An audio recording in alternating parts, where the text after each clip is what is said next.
Well, my favorite thing about the vampires on True Blood is that they completely blend into society.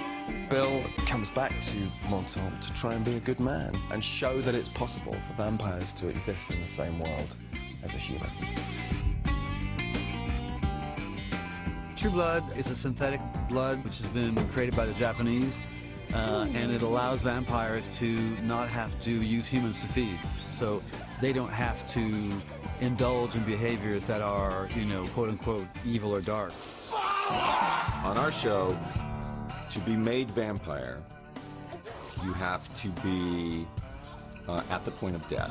And then you let him or her drink your blood a lot, and then you're buried together.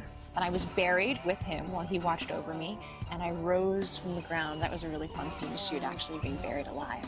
And I rose from the dead, a vampire.